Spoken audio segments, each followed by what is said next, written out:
Obiara, women no crema, women net no credence for among Christo.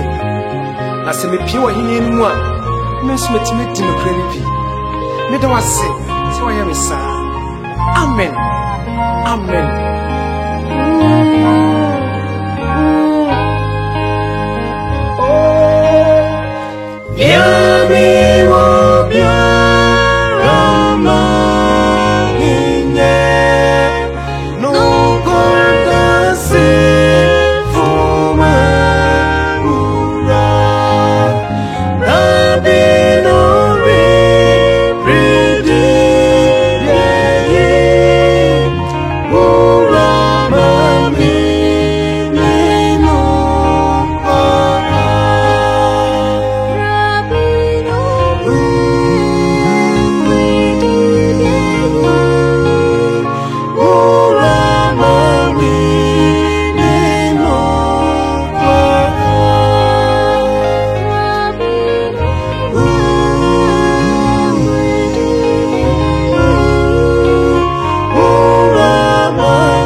Nyamway, Papa, on me a yow. I was with the Eurate, over Shamity.